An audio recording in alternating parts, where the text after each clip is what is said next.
जय जय दोस्तों, जय जय दोस्तों। हमको ये सबसे पहले देखना है कि गवर्नमेंट की ड्यूटीज़ क्या है, गवर्नमेंट किस चीज़ के लिए हमने रखी है, या ये गवर्नमेंट हमारी जो नौकर है देश के जनता की, या गवर्नमेंट की बेसिक ड्यूटीज़ क्या है। गवर्नमेंट की बेसिक ड्यूटीज़ है कि हर आदमी सुख की ज़िंदगी जिए, हर आदमी को हर जीव को जो हमारे देश की सीमा में आता है। वैसे तो मेरी ड्यूटी सारी दुनिया के जीवों को देखने की है, मगर हमारी गवर्नमेंट जो नालायक गवर्नमेंट है उसका काम क्या है, मोदी गवर्नमेंट या कांग्रेस गवर्नमेंट, इनका महत्वपूर्ण काम यह है कि लोगों को हर हाल में खुशियों की जिंदगी जीने का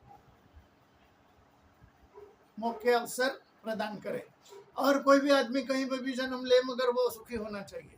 अब हमारे एक फिल्म स्टार ने कहा था बॉम्बे में कि मैं घर में सुखी हूँ, मेरे सारी व्यवस्था है, मगर मैं बाहर निकलता हूँ तो मैं देखता हूँ कि हजारों लोग बेघर फुटपाथ पर है, या हजारों लोग तकलीफ में है, और उनको चेहरा पढ़ने को आता था। वो चेहरे की तरफ देखने के बाद वो समझ जाते थे कि उनकी हालत क्या है। तो अंजाम गुलिस्ता क्या होगा, ऐसे बोलते हैं उसको शायद उर्दू में, कि अंजाम जिंदगी क्या होगा। तो ये जो गवर्नमेंट की जिम्मेदारी है कि इसको ध्यान रखे और उसको समझे कि भाई इसको किस टाइप की सुविधा देने से सारा देश स्ट्रेस फ्री जिंदगी, यानी कोई टेंशन उसको नहीं है, बड़ी खुशी से जिंदगी जी रहा है, जन्म लिया है धरती पर तो उसको कोई तकलीफ ना हो, कोई जीने के लिए जो आवश्यक चीज़ें हैं वो उसको इजीली अवेलेबल होने चाहिए। तो जीने के लिए सबसे ज़्यादा अवेलेबल ये है कि बच्चा पैदा होते से उसको 10,000 रुपये पेंशन, उसकी भरण पोषण के लिए उसको पगार दे दो, हर बच्चे को, स्पेशली लड़कियों को 10, लड़कों को 6,000 ऐसे देना चाहिए गवर्नमेंट ने। और उसके लिए गवर्नमेंट को टैक्स वसूल करने की ज़रूरत नहीं है, बगैर टैक्स भी ये फैसिलिटी पहुंचाई जा सकती है। दोस्तों, मैं यदि किसी देश का राष्ट्रपति हूँ तो मैं 1 घंटे में ये सब कर सकता हूँ, क्योंकि डिजिटल करेंसी है, सिर्फ नंबर ट्रांसफ़र करने हैं, नोट छापने की भी ज़रूरत नहीं है। अब बोलेंगे कि नोट छापने में भी कोई रिस्ट्रिक्शंस होते हैं, कोई रिस्ट्रिक्शन नहीं होता है।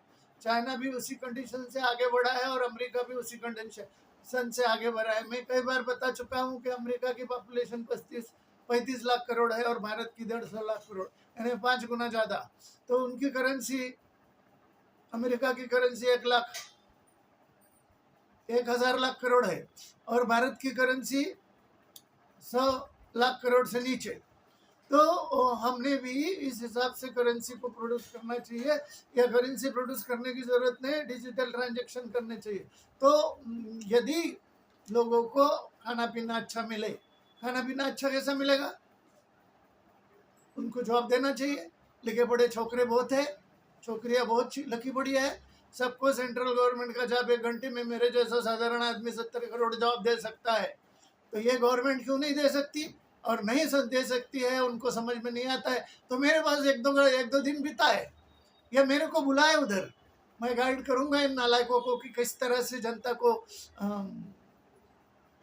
जॉब दिया जा सकता है 70 करोड़ लोगों को। और इन लोगों का ध्यान नहीं है कि कोई भी आदमी, आप जैसे कोई भी साधारण आदमी भी इस पर ज़्यादा दिमाग लगाए, ज़्यादा सोचे तो उसको फार्मूला नज़र आ सकता है। इनको भी आ सकता है, मगर ये बाई बाटली में लगे हैं, औरत के पीछे है, सादे 99% पॉलिटिशियन, शराब और करप्शन, पैसा, इसके पीछे उनका ध्यान है। उनको देश की जनता की फिक्र नहीं है, बिल्कुल नहीं है। होती तो ये जनता की हालत नहीं होती, भारत में नहीं सारी दुनिया में भी यही हाल है, मगर भारत दुनिया में सबसे 3rd क्लास कंडीशन में पहुंचा दिया है मोदी ने।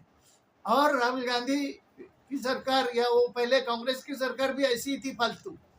उन्होंने तो 1 किलो चावल कभी किसी को फ्री में नहीं दिया है। मोदी वैसे भी 5 किलो दे रहा है, मगर मैं उसकी तारीफ नहीं करूंगा क्योंकि वो हरामी है। उसने देश अदानी अंबानी के हाथ में और कई इंडस्ट्रियलिस्ट लोगों के हाथ में बेच चुका है, और फॉरेन में जो एग्रीमेंट कर रहा है देशों में, वो उसने अर्जेंट में डिक्लेयर करने चाहिए। वो हमारा नौकर है, देश की जनता का मालक नहीं है। इस देश का हमने उसको मालक नहीं बनाया, प्राइम मिनिस्टर बनाया है। उसकी जिम्मेदारी है कि हर चीज़ का हिसाब देवे, ऐसे पानी की तरह पैसा ना खर्चा करे अदानी अंबानी के लिए। और किया भी है तो एक दिन में जब्ती कर लूंगा सब। जिस दिन मैं राष्ट्रपति भारत का हूँगा उसके दूसरे दिन सारी इंडस्ट्री जब्त हो जाएगी, सारी मर्ज हो जाएगी, रिफाइनरी हो अदानी अंबानी की या फिर फैक्ट्रीज हो, सब जब्त कर लेंगे। और प्राइवेट पार्टी की सारे नेताओं के कॉलेज जब्त करा लेंगे, प्राइवेट हो। उसका कारण क्या है? हमको फ्री एजुकेशन देना है, बच्चों को विथ सैलरी देना है।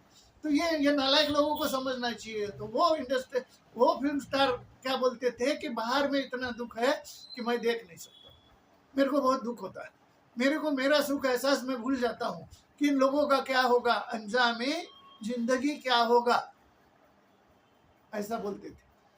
और मैं उसको पढ़ा था एक टाइम्स ऑफ इंडिया में। तो ये सब चीजें जो है ये महत्वपूर्ण है। और यदि ये गवर्नमेंट इसको नहीं संभाल सकती तो उसको लात मार के अकल देना चाहिए। और लात कैसे मारने की है मैं आपको सिखा दूंगा। कोई भी गवर्नमेंट दुनिया की 1 घंटे के अंदर गिराई जा सकती है। मोदी की गवर्नमेंट की कोई लायकी नहीं है, सिर्फ खासदार को ताबे में ले लो, सब खासदारों को। और मैं जो बोल रहा हूँ, जिस गांव में यदि 5 लाख और 10 लाख लोग इकट्ठा नहीं हो सकते तो 500 लोग इकट्ठा हो जाए, वो खासदार भाग नहीं सकता है, वो मंत्री भाग नहीं सकता है। कहाँ का भी स्टेट गवर्नमेंट तो होना ही नहीं चाहिए। और स्टेट गवर्नमेंट भी लोगों की प्रगति डेवलपमेंट कर ही नहीं सकती, क्योंकि वो इस टाइप का जाल बुना है। केंद्र सरकार ने नहीं बुना है, वो ब्रिटिशों ने बुना है। ब्रिटिशों का जाल है वो। केंद्र सरकार अपने पहले वाले नेता लोग उसमें फंस चुके हैं, उसमें निकलना जरूरी है। जनता को ये जाल में से निकालना है। तो जाल में से कैसा निकालेंगे? सिंपल आइडिया है, प्रेसिडेंट रूल लगाओ, एक हाथ में सत्ता होगी तो एक आदमी देश को ऐसे नहीं लूट सकता है, कोई भी आदमी। ये जो चांडाल चौकड़ी हमने बैठाई है, चोरों की चौकड़ी, इंडस्ट्रियलिस्ट चोर, IAS IPS IFS चोर और अधिकारी सारे चोर, जनता को नौकर समझते हैं, खुद बाप हो बन बैठे हैं। सारे जज 90% जज चोर है। 10% छोड़ देता हूं मैं इसलिए कि उसमें सच में कुछ अच्छे हैं, उनको इंसानियत है, बात करने का तौर तरीका है। बाकी लोग तो सब जनता को अपने बाप का नौकर समझते हैं। तो ये तो मैं 1 घंटे में मिटा दूंगा, मेरे पास आज भी वो कैपेसिटी है। और उस कैपेसिटी के अंतर्गत जनता ने सड़क पे आना चाहिए। जनता बांग्लादेश और नेपाल जैसी हालत नहीं करेगी तब तक ये हटेंगे नहीं, बेशरम है, मारेंगे नहीं लोग इनको पकड़ के, तब तक ये सुधर नहीं सकते हैं। आप इनके सामने कितना गिड़गिड़ा, वो आपके ऊपर बुलेट फायर कराएंगे, असली गोलियां। अभी तो उन्होंने पैलेट गन का यूज किया है, रबर के पैलेट लोगों के शरीर में घुसे हैं, आंखों में घुसे हैं बच्चों के। तो इनको सजाएं मिलेगी। ऐसा नहीं है कि राष्ट्रपति छूट जाए या पंतप्रधान छूट जाए या चीफ जस्टिस ऑफ इंडिया छूट जाए, कोई ही नहीं छूटेगा। जो लोग इस जनता की तकलीफ के जिम्मेदार है उनको सबको सजा दी जाएगी। और सजा कौन देगा? जिस आदमी पर अत्याचार हुआ है उसका रिकॉर्ड बनाए भाइयों, रिकॉर्ड बनाएंगे तो मैं उस ऐसे कोर्ट का नियोजन करूंगा जिस पर अत्याचार हो गया है, जिस जगह हो गया है, उस कुर्सी पर, जज के कुर्सी पर उस आदमी को 5 मिनट के लिए बैठाएंगे। और 5 मिनट में वो बोलेगा इसको सजाए मौत दे दो तो सजाए मौत, उधर ही 5 मिनट में कुर्सी पे उसको कुर्सी के बाहर जहाँ बैठा है जमीन पे, IAS IPS IFS, मैं साफ बताता हूँ, ये जो लोग हैं नेता और इंडस्ट्रियलिस्ट, इन्होंने खून चूसा है देश का, इनसे बदला लिया जाएगा। और इसमें साथ देने वाले जो लोग हैं, राष्ट्रपति, चीफ जस्टिस ऑफ इंडिया, इनके ऊपर भी कार्रवाई होगी। ऐसा नहीं है कि ये छूट जाएंगे, इनको सब मालूम है चोरियां कहाँ से हो रही, माल किधर जा रहा है, कौन से देश में जा रहा है, कितना जा रहा है, इसका हर आदमी को स्टडी है। तो इसको ध्यान देना लोगों ने जरूरी है। जागो मुर्दो, नींद से, ऐसे मुर्दे के जैसे रहो मत। और इनकी कोई चीज सुनने की जरूरत नहीं है, ये सब हरामे है। वो 34 की बात करता है नालायक।